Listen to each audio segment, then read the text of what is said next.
Densus 88 Polri bergerak cepat melakukan penggeledahan di sejumlah tempat pasca teror bom bunuh diri di Gereja Katedral Makassar dan penyerangan di gedung Mabes Polri. Salah satu tempat yang digeledah adalah Pondok Pesantren Ibnul Qoyim di Berbah, Sleman, Yogyakarta. Lalu bagaimana mencegah agar paham radikal tidak disusupi ke dalam kurikulum pondok pesantren? Dan untuk membahasnya lebih dalam sudah bergabung Robikin M. Has. Selamat sore Pak Robikin. Selamat sore Mbak Rifana. Oke Pak. Waalaikumsalam warahmatullahi wabarakatuh. Pak Robikin, langsung saja pasca serangan teror bom di Makassar dan juga Mabes Polri, Densus 88 kemudian menggeledah sejumlah tempat Pak. Salah satunya adalah pondok pesantren di Sleman. Kalau menurut menurut PBNU, apakah memang paham radikal mulai disusupi ke dalam pondok pesantren Pak Robikin? Ya, pertama harus dijelaskan bahwa berdasarkan data di Kementerian Agama Republik Indonesia, jumlah pesantren di Indonesia itu ada 27.800-an. 23.000 itu pesantren di bawah naungan Nahdlatul Ulama atau berafiliasi dengan Nahdlatul Ulama. Oke.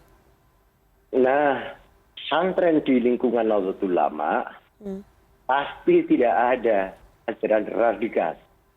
Apalagi tim dan teror. Pasti tidak ada. Oke. Kenapa? Ada 3 kata kunci untuk menjelaskannya. Yang pertama, justru Hadratus Syekh Haji Hasyim Asy'ari lah yang berhasil mengharmoniskan antara hubungan agama dengan negara. Oke. Jargonnya singkat, tapi maknanya mendalam.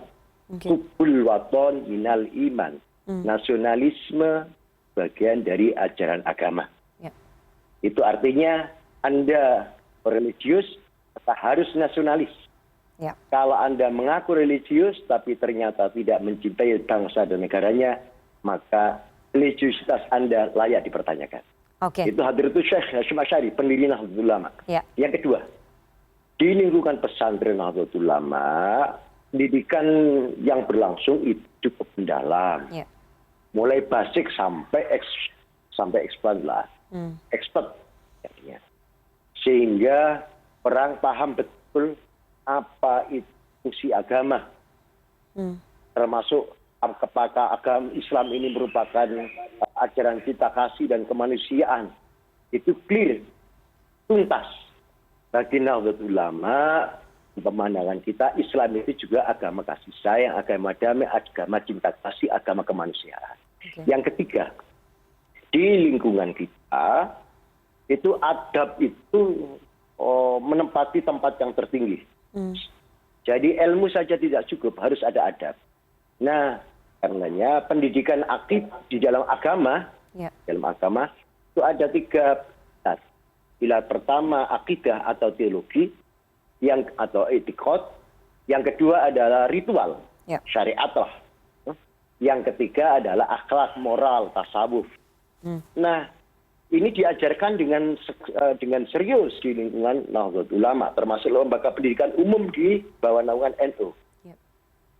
Sehingga ketika orang berpikir, bertutur kata, tidak hanya mendasarkan pada aman teologi atau ritual, tapi sekaligus juga dalamnya meliputi aspek tasawuf. Oke.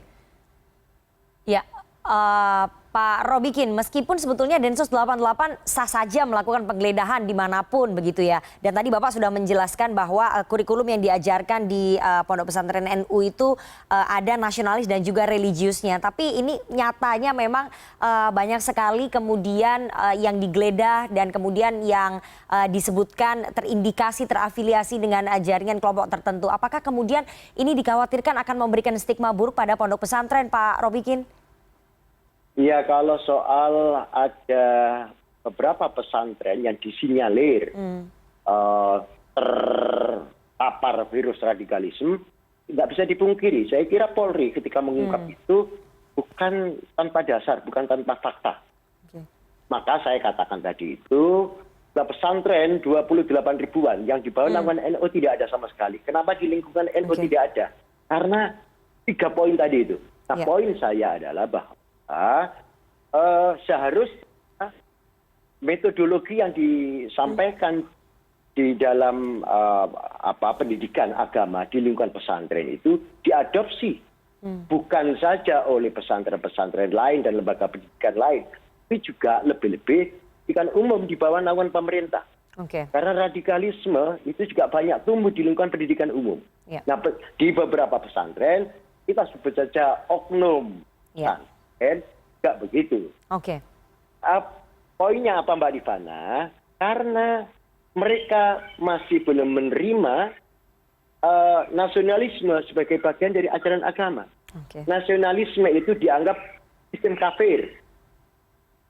Sehingga karena nasionalisme merupakan sistem kafir, negara yang menerapkan sistem nasionalisme itu disebut sebagai darul kufar, negara kafir. Nah, ini cara pandang yang keliru.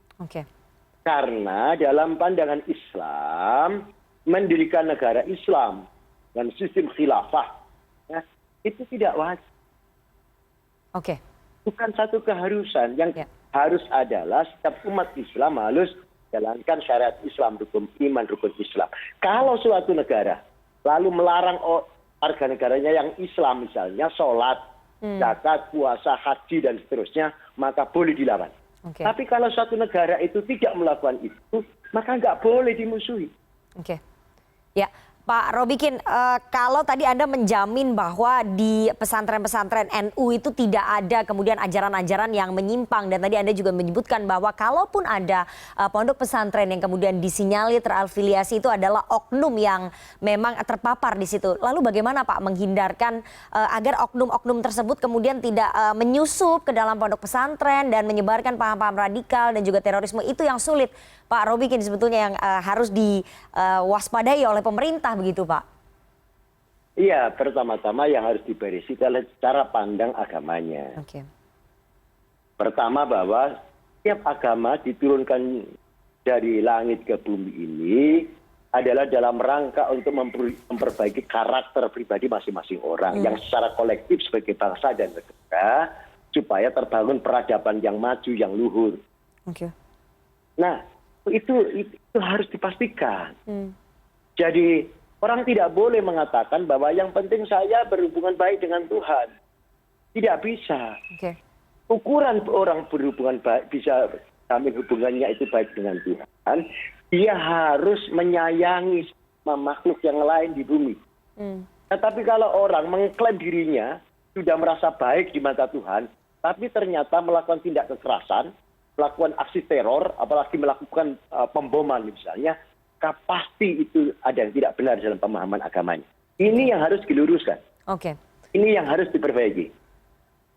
Lalu bagaimana kemudian meluruskan orang-orang yang belok ini, kemudian yang mereka ini masuk mencoba untuk menyusupi itu ke dalam pondok pesantren? Itu yang sulit Pak, karena itu menjadi langkah yang kemudian diakui oleh BNPT tidak bisa terdeteksi, begitu Pak. Apakah harus ada pengawasan khusus terhadap kemudian para pengelola pondok pesantren yang tadi di luar mungkin NU dan juga Muhammadiyah, begitu Pak?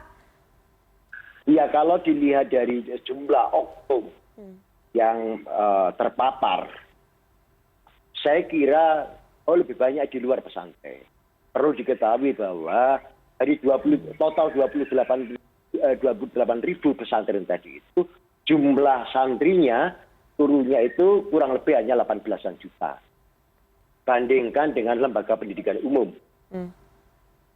Di lembaga pendidikan umum itu sekolah tingkat menengah, sekolah tingkat atas, termasuk perguruan tinggi. Tingkat keterpaparannya jauh lebih dahsyat. Tetapi tanpa bermaksud untuk membela lingkungan pesantren, memang itu juga harus tetap diwaspadai. Ciri-cirinya misalnya, kalau pesantren itu eksklusif, tidak mau hormat bendera, tidak mau menyanyikan lagu Indonesia Raya, dan alasan tidak mau itu karena itu dianggapnya kafir, dianggapnya sesat, haram, maka harus diwaspadai. Itu sederhana. Itu mengindikasikan bahwa ada cara berpikir yang tidak benar. Baik.